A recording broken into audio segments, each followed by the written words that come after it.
Good morning, ladies and gentlemen. Wherever you are, good afternoon, good evening. As usual, my name is Peter Imbayi Bajo. As I always said, I did not think I was going to hang on platforms for a long time. But it appears I'm not going anywhere soon because issues that are happening that need to be addressed seems to be overlooked, and people take advantage of other people to perpetrate injustice. Normally, I have been the pathway by leading the fight against injustice against anybody, particularly the Concombre and their related affiliates, the bursaries and the other people. And so I think that I have so far done what I can do. Whatever criticisms are there, I accept them wholeheartedly. If I have to begin episode without remembering the incident that happened recently in the Oti region involving a criminal case that we have all been following, that the chief and his son and brother was killed. I label this as a criminal act, and people who have played a part should be persecuted, arrested, and prosecuted to the full rigors of the law of the country. I do not intend anybody to trivialize the issue. Definitely, crime will be committed by a group of people. They may belong to a tribe, but it does not differentiate them from being criminals. And so I'll plead that people who will want to tag that to the Concomers as a tribe, I am pleading that the grounds are so hot and we do not want to create any inconveniences in the area. I will take this opportunity on behalf of my listeners and followers to render our unqualified condolences, unconditional condolences to the families of Bura and Himfie, and to plead with them to exercise restraint, listen to the law enforcement agencies, wake them up every day if they have to sleep over the case, till justice is obtained. On that note, we express our condolences to you. And may the Lord replenish you hundredfold. We cannot make up for your loss. A minute of silence for the souls that were lost.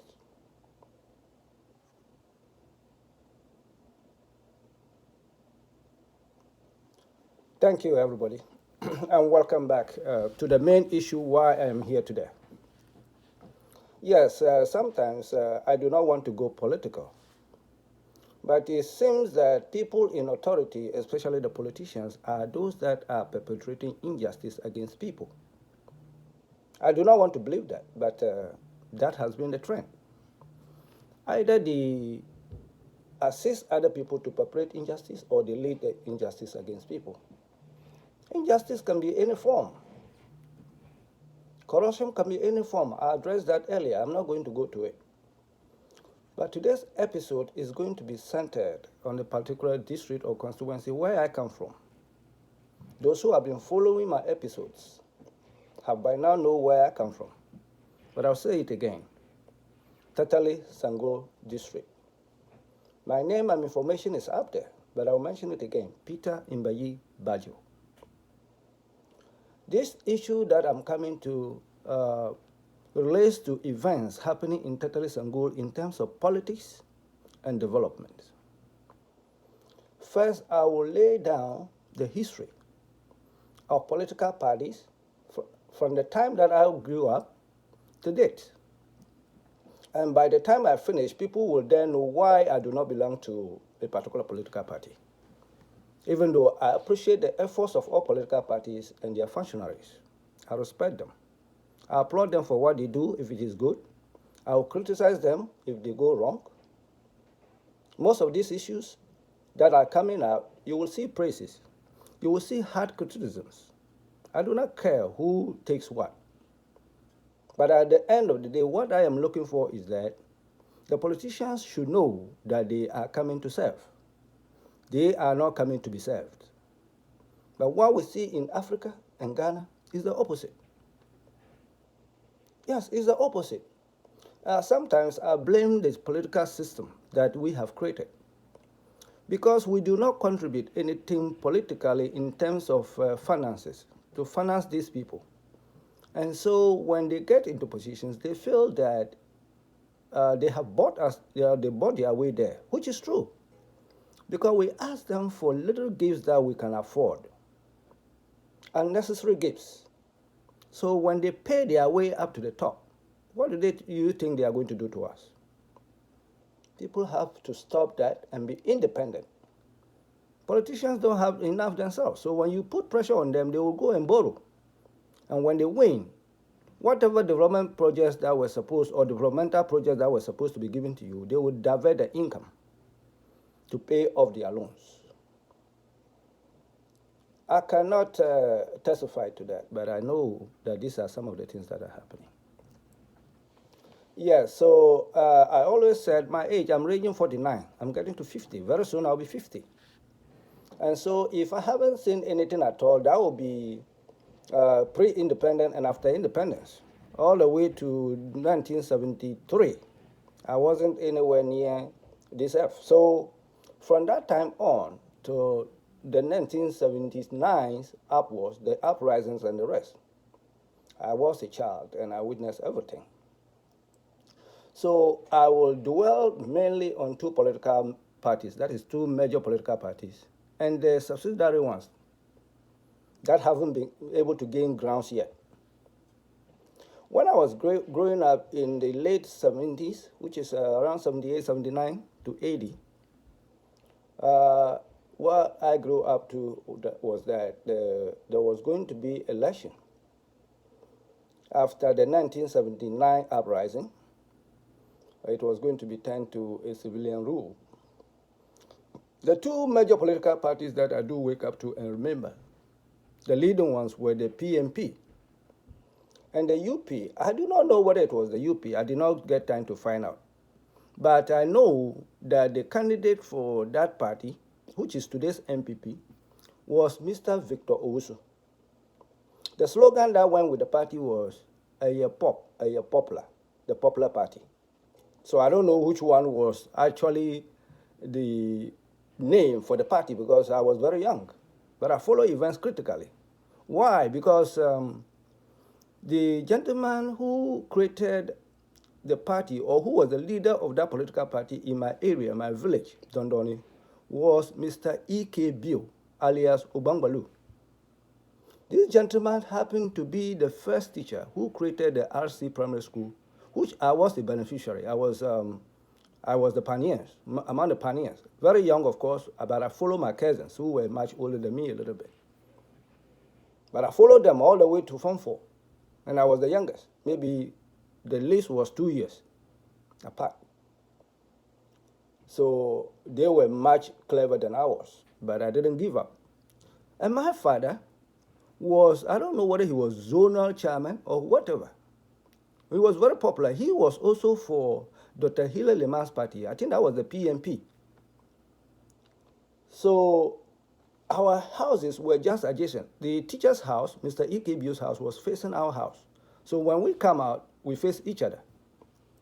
And he and my father will engage in political talks, arguments, not the type that we have today. They were constructive arguments as to which party was going to do the best job. It happened that my father's party, which was the PMP, won. You see, that's how I got to wake up to politics. That did not last anyway. The PMP of Dr. Hillel Leman was overthrown. And we went back to the 31st December movement, where JJ came back. You see, so I'll put that aside. At the part of the Tetele, which is the capital itself, I was not a grown-up, so I don't know what was happening in Tetele Township by then, or the surrounding communities. They had their own fair share of leadership, but I wasn't grown enough. I was less than 10 years, so there was no way I could travel to any other community. But I was much abreast with what was happening in my community. Dondoni is a political state, if I will put it that way. It is a political state. Just like other communities like Tatundo, Parabutab, Nyoja, Dobisayim, Sangul, Nangundo, Mbolodo, Bukwaja, all the communities along. The Pasari communities, you find Kuyule, Nanchamba number 1 and 2, Tatali is Napal, Budrubom, and the rest. All the way through Kandung and Shende, they are all politically inclined, either to one party or the other, and they have histories. I might not know them, but if I have to bring that of my village first, then I come to Tatali Township, then I will be able to tell you what is going on. So that people who are coming today to enjoy the sweat of other people, and they are trying to use them as if there's nobody, or as if there are no people who lay down foundations for them to climb up, will now sit back and reflect. And that's my pathway. I don't fear anybody. Whatever it leads to, I'm going to bring it out.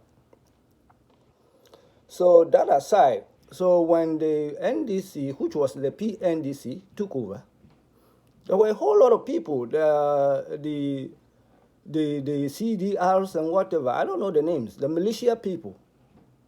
One, Mr. Bentim, was for the CDR. The late Mr. Opoku was also at the district headquarters somewhere in Zabzugu, also with the CDR chairman. That's how they called them. We have a lot of young men who were the defense, or they were defending the revolution, the militia men. I still remember this gentleman. He's a tall guy, Kuma Chinchimba. They were in the militia. So those of you who are in the NDC and you come out today and you don't remember all these folks who laid down the grounds for you to climb up, and you disregard them just because they didn't have any higher education, you are making a mistake. People fought and laid down their lives for you to climb. I haven't come to MPP yet, which is a major issue that I will come to. So I'm going to go ahead and lay down the political history of NDC. So when it became PNDC, my father was not much involved in that because, excuse me to say that the business that he was doing, he was responsible for FUA along the coast, the northern, that side of the border, all the way through Togo to Benin. Togo didn't have petroleum by then. Nigeria was not able to bring their petroleum to the place. So he was in charge of that sector, supplying them. I know they say it was smuggling. The Ghanaian government didn't want them to, but that's what you benefit when you are along the border. It is artificial barrier. And so those of you who are there during those days will have to take advantage of whatever was happening within the area to survive. And that's what he did.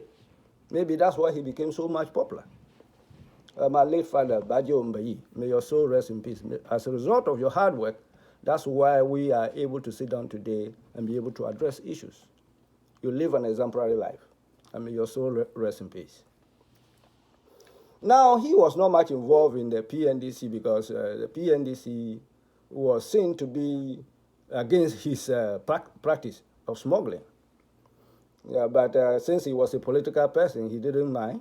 Later on, he jumped onto it, and maybe just to get acquaintances and to get his way through. Do I like it? I didn't know by then. If it was smuggling, it was against the law, I'll be the first person to address it. But I think I didn't know by then too. I wasn't grown enough.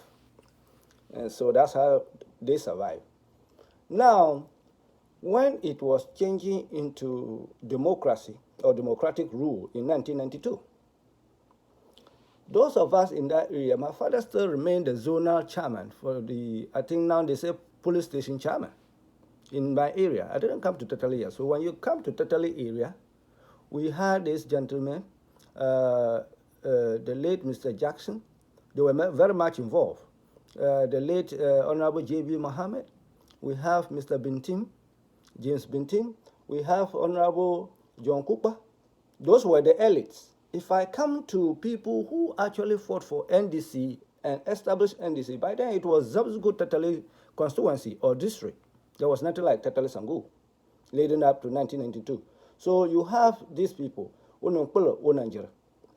We have Unumpula Ajay. Ajay, I don't know his sign name, but his house is, when you go to Tetale town, it was the only house, very nice house around the cemetery area. His name is Ajay, he's a Basari man. And we have the late Unumpul Tampin. Tampin was one time the chairman of NDC.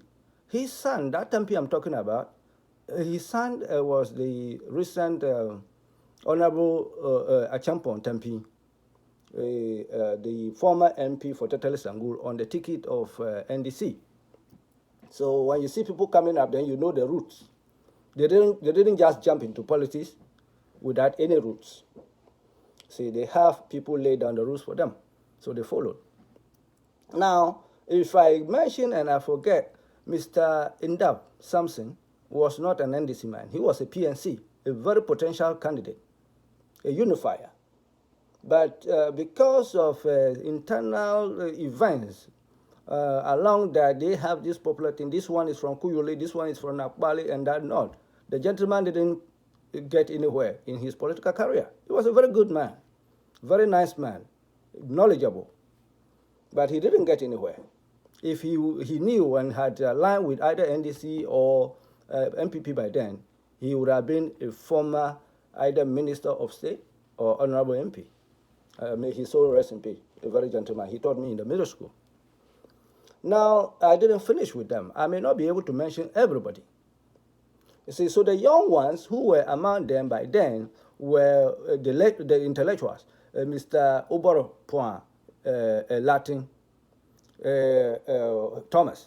We have Honorable Nicholas.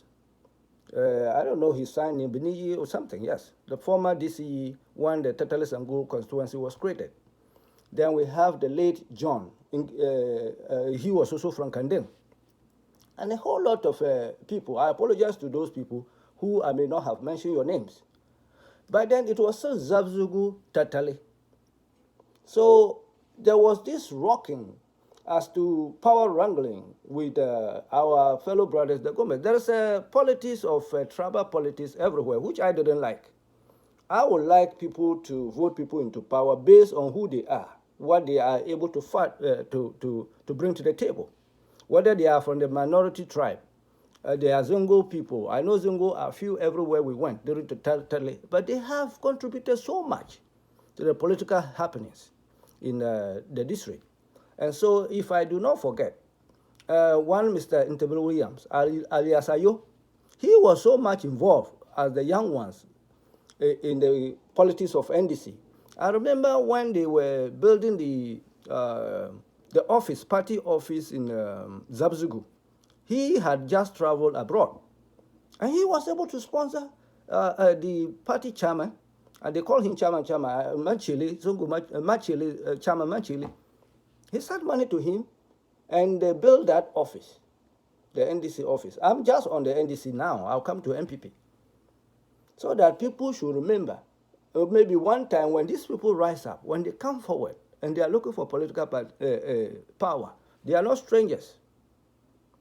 They are much older than me, but I was watching. I don't want any political position in any political party. No, I don't.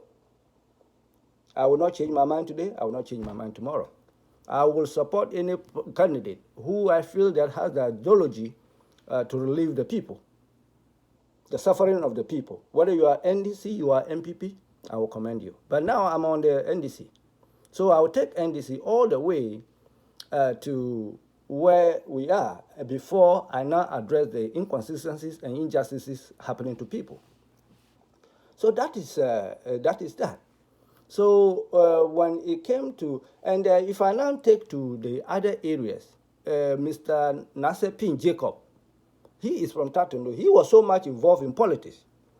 I knew he changed parties a little bit, but he was much active.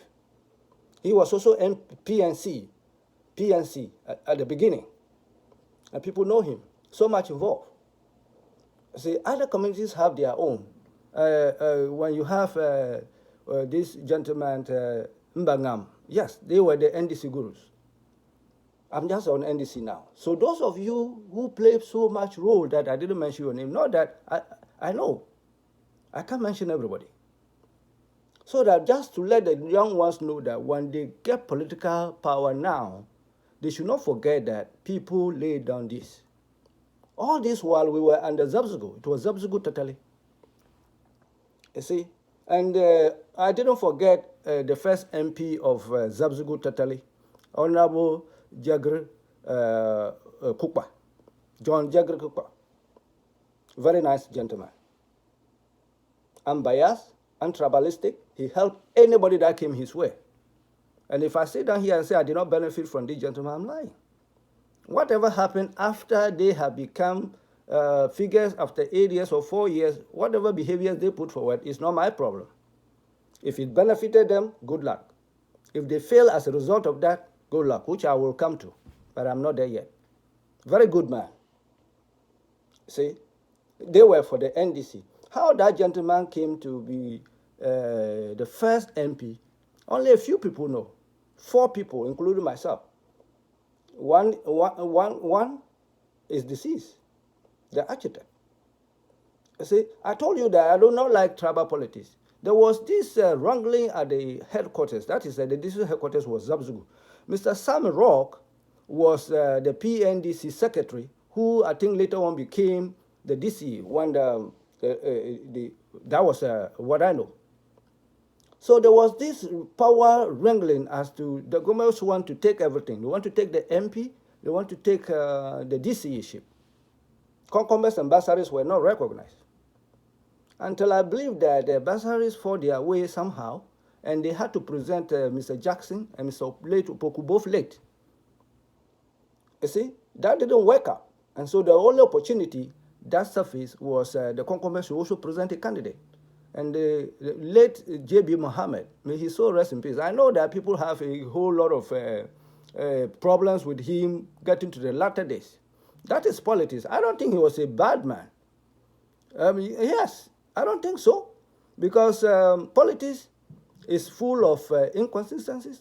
Politics is full of injustices. So if you do not want to get touched by monkey tail, you don't go to monkey dance. That is the bottom line.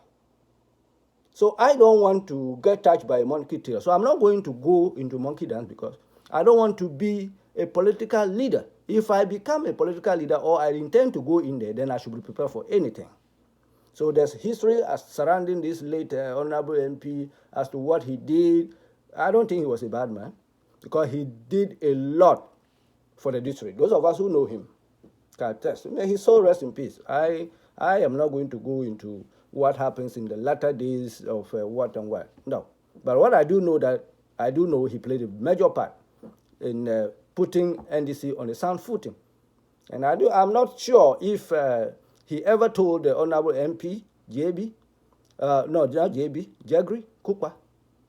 He knows that he was just a nominee for the party. But what went underground, I know. 4 of us, I know. See, me as a youth, by then I had just completed my Form 5, O-level. I was not inclined to any political party. We just want to get involved. I do not like discrimination. So a place where I will see that there will be injustice, where some tribe or major tribes or minor tribes will be eliminated, I get involved. So my position was everybody should get involved. If a bursary or Konkomo was elected as this thing, and the Gomba as a DCE, that was fair. That was all I was fighting for. So if the late Opoku was elected or selected, Mr. Jackson Nobonanke was selected, I would be happy. They didn't get the nod and came to Honorable John Kukpa. I know all that. You see, that is just with the NDC. So now, I will put it that way and leave it there until I come back to which people occupy what positions when it became Tatale Sangu. Now, if you pick up MPP, during that time was Professor Idubuahin. MPP was not widely known in Zabzugu Tatale. It was known Zabzugu Tatale, but it was mainly at Zabzugo and a few people at Tatale. So when that 92, Professor Dubois him boycotted the presidential, I think they went for parliamentary elections, but they boycotted the presidential. So late former President JJ won. You see, there was no NDC or MPP was just like less than 15% in Tatale Township and its surroundings. So if I want to tell people how MPP came in to the area, you'll be shocked. And people that I know that brought MPP to Tatale, this time they don't let them get near anything. Yes, you don't. You've forgotten about them. So during that time, if you want the most elite and the elderly, you will find Mr. I don't know whether he is Godfrey Nampari. I know he's Mr. Nampari. Not the other one, the Konkoma guy. No, the Basari one, who later on worked at the district office at Zabzugu, and Mr. Konde. And if you look at those who were not much educated, Okul Pabi, they were the elders. And we have Mr. Mensa, Okul Mensa, who was the tailor. These were the senior members. Oh, lest I forget, let me go back to NDC. Mr. Kobne Chanimbe from Kuyole was a founding member of NDC as well in the constituency. He later on became the chairman, if I forget. Pardon me, Mr. Kobne Chanimbe. Yeah, that's what it is. So when you come to MPP, those who actually brought MPP to Tatale, this was a young scholar. He was a young man, Mr. Solomon Majimo Jato. He was from Kuyole. I think he was the secretary by then to the party. He was able to go with these elderly people to be able to put MPP together. I don't forget Mr. Yao Jacob Waja. You don't forget Madame Equia Philomena Afriye, Sister Donko Kubiu, and her husband, late Mr. Kofi Tadi. Because I didn't want to mention his name because he's from our community, but I didn't mention his name because I was dealing with the MPP gurus, NDC gurus. So now that he came to MPP, I remember him, Mr. Kofi Tadi. He late. He's my uncle. His wife is now the current constituency women's organizer, Sister Donko. So if I say Dondoni is politically inclined or politically charged, people should understand. You see, during elections, it's 50-50. The one who gets +1 wins. And I don't think you can win more than maybe 25 votes in that polling station. See, that's how it is. So he, Mr. Kofi Tadi, was the one who introduced MPP to my community, Dondone. And so if you look at that area, people who were younger and they were inclined to MPP or who took the ideology of MPP was the former assemblyman, Jecha Ambaniye, and my own younger sister, who is a physician assistant, Cecilia Bajo. They were those that followed the footsteps of our uncle Kofi Tadi and empowered MPP in Dondone. There are other ones. My uncle, Mr. Nsanya Mbayi, he was one time a chairman. He was a younger brother to my father. So if you see the dynamics, we don't discriminate. My father was the chairman for NDC. His siblings, Mr. Kofi Tadi and Nsanya, were in MPP. And you know the most interesting thing, they were still, they know that the family first before politics. They agreed on everything. So my father was late. Later on, Uncle Kofi Tadi also passed. Sanya is still alive. Like he's no more the chairman of the MPP in the area. Tunampo Bor became the chairman one time, and that's how it went. So if we come back to Tatale, this was just a small group of people who were holding MPP. And if you take the late who knows Ajay from Bidrobom, they were part of it. There were other people who didn't want to surface because of the shame. Maybe they didn't, because NDC was so powerful that the members of the MPP were not confident enough to come up. There were other people. The members of the MPP, will know them. And so if you go to the villages, the only person that you could point into the Konkoma areas was Ununkolo Waja. Waja is from New Jodo, Nahuyele. That is where the current MP comes from. Waja Apart from Dondoni area that I know, other communities have their own, but they were hiding. Nobody was pleased to come out for NPP in those days. Waja, I don't know his sign name. People should look for him. He's still alive. He was the only one in the communities up there, apart from our area, who stood up for NPP. If there was a political rally for when the former President Kufuor came to Tatali in 1996, he was the first presidential candidate to come to Tatali, 1996. I don't know of others. I wasn't grown up, but I know that that time he was the one who came. Waja had to ride a bicycle from New Jeto to that place without a single person following him. People were laughing at him. But I want to ask the NPP members of today, do you remember such people who laid down everything to create that path for you people to enjoy today? Most of them are still alive. That Waja I'm talking about, Mr. Waja, Unuplu Waja is alive, Mr. Konde is alive, Mr. Nampare is alive. Okul Mensa Taylor is alive. Are you people looking for those people? Or you just put them in the sack and tie them up? That's the question I'm asking. You see? So now, when they became Tatali Sangul district or constituency,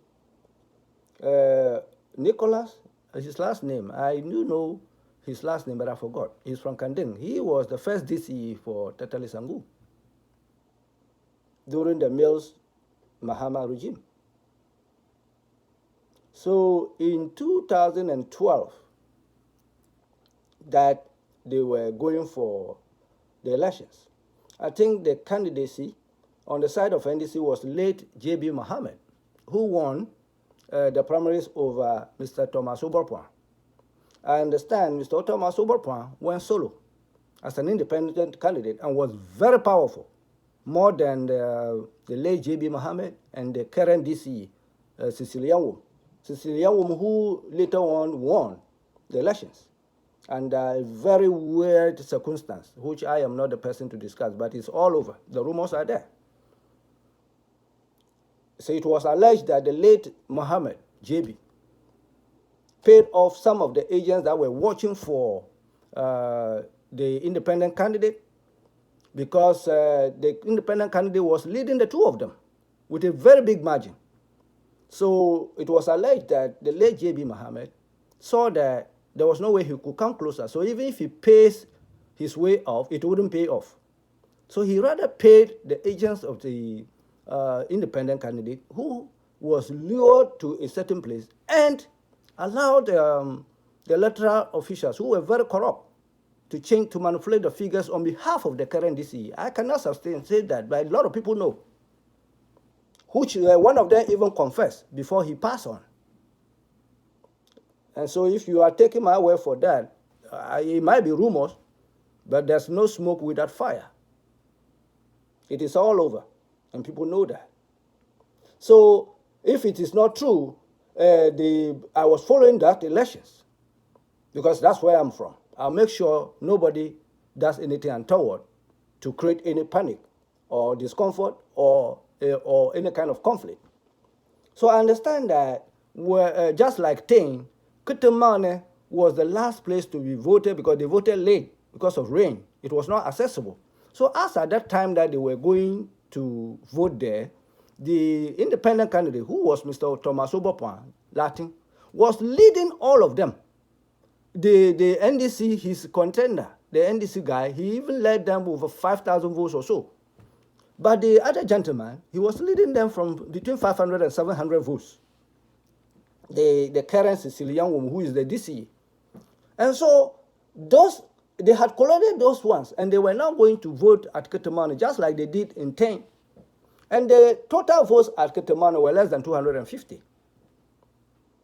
Before they came back from Ketemane, the current DCE, who became a one-time MP, was now leading about 400 votes. Where did they get those votes from, if the rumors was wrong? But the independent candidate didn't fight. If, like me, if I'm in a political arena, I will call for a recount. I will make sure I advocate. If it has to take money, I will borrow money and call for a recount. That was what happened.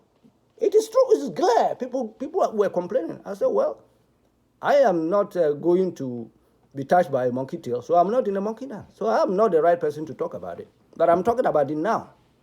So that if the current DC didn't know how he became an MP, I am telling him. I don't hate anybody. During that time, or I didn't talk.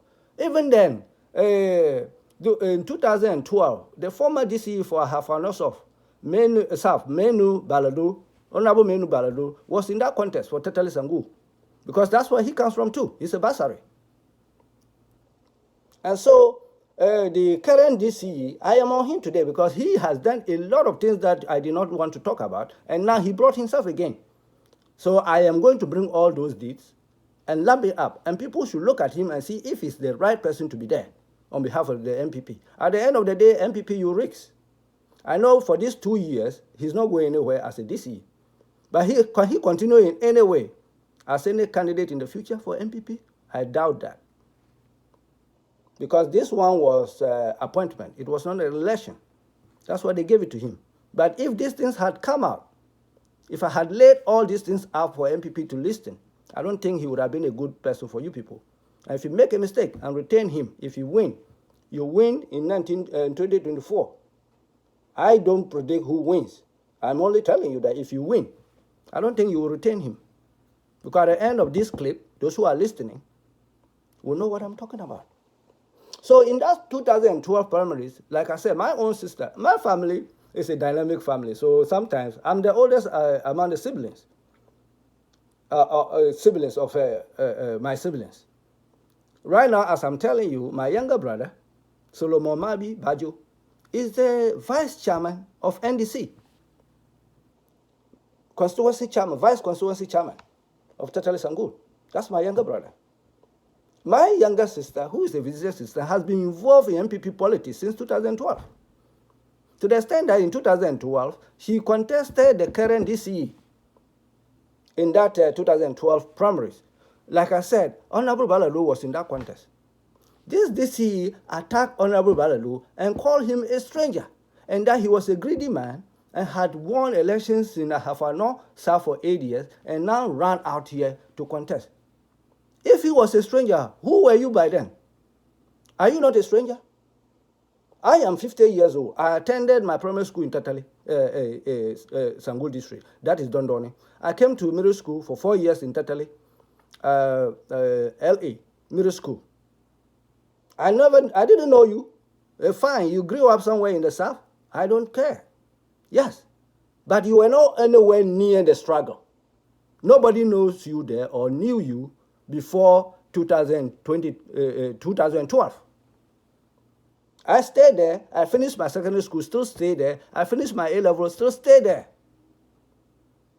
I was a polling, I don't know how they call them now, polling station assistant for Electoral Commission, 1992, at Daporba, which is Lapal, where you have affiliates to. You are from Sini, you allege that you are from Sini or Lapal.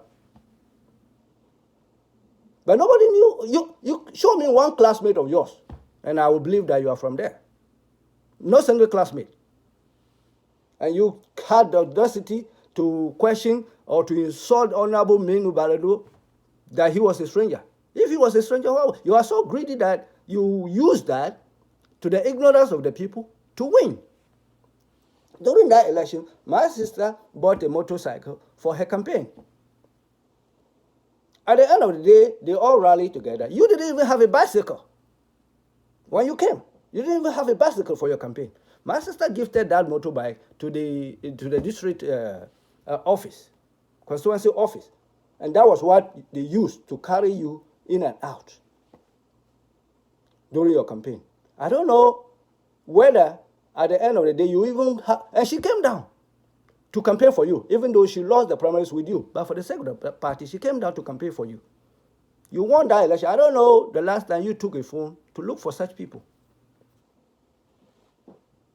Yes, you rode on people's sweat, but you don't recognize that you did. That's the painful aspect. Today, you brought up the issue. I wouldn't have come up. You see, I was much aware during the Nicholas time when he rendered some of the communities like Benlando and Bisayim. They were constructing this electrification project to Sangul area, the Tatondo Sangul.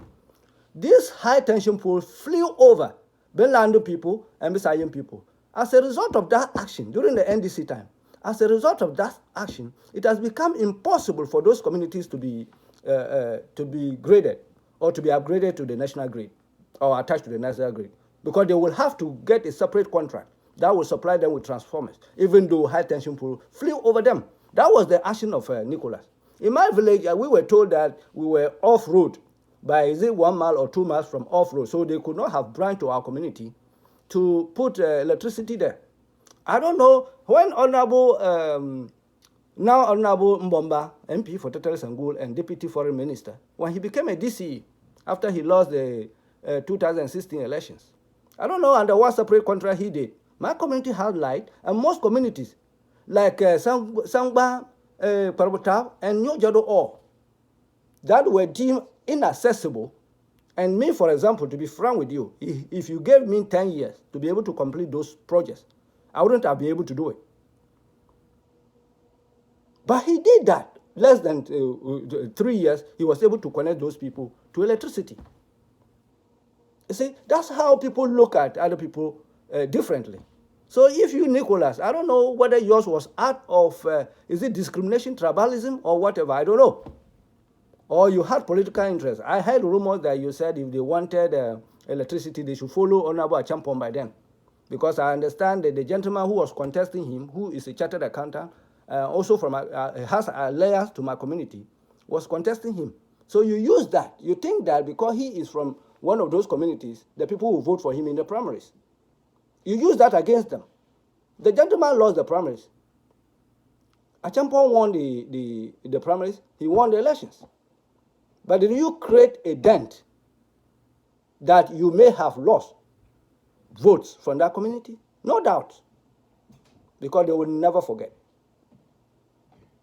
At least, I believe that there were NDC members in that community. Those two communities, you cannot tell me that they are mainly MPP members. See, that's how people forget that politics is about numbers. Could those people have saved Honorable Achampong in 2020? I don't know. Possibly. Yes, that's what politics is about. I don't know Honorable Mbomba. I have never spoken to him. I don't know him in person. Because all these people, including the current DC, were nowhere near the constituency. I am not judging anybody by that. They have ties to the area. That's fine. That's where they come from. They may have been born in other district by their parents. That is not their fault, including the current DC. But I just want them to recognize that when you come there, don't use the people and dump them. Don't get the money and take it away. I'm happy that I understand all of you who are involved in politics, past MPs, former MPs, current MPs, you all have buildings, homes in your various communities over there. That's good. Develop your own area. Don't wait for the government. When you get the money, you are paid because you are a member of parliament for that constituency, or this is from there. Do not go and build your house in Tamale or Accra or Kumasi, because you are paid from the funds that were supposed to be given to the district. So you develop there, put your house there. That's how you get to know the people, what they go through. If they drink good water, you drink too. They drink bad water, drink it too. And that's how you do development. I guess that was why, because that DCE, who now became the MP, lived in his own community because he built his house there. Maybe that was why he was able to connect electricity to all the other communities and was able to construct feeder roads to all those communities.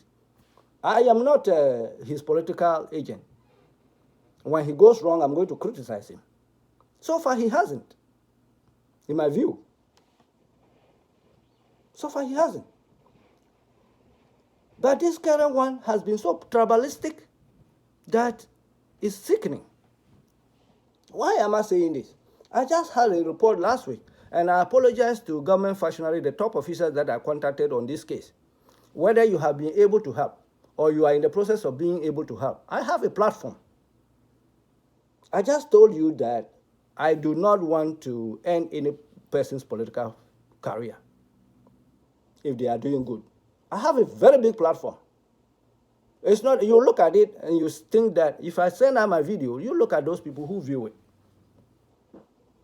And if I narrow down to my constituency and any political party jokes and you misbehave towards the people, I'll bring you down. That's why I don't align to political parties, so that somebody would think I favor this one and left that one. No, I don't do that. I don't have political interest, and I'm never going to join a political party. My siblings, my families, I have more who are inclined to political parties, and they are my siblings, they are my family members. But I don't rely on that. I don't become emotionally attached to a political party because of my siblings. No, I don't do that, or my family members. I will face the issue as it is. So right now, last week, I still have I intercepted a conversation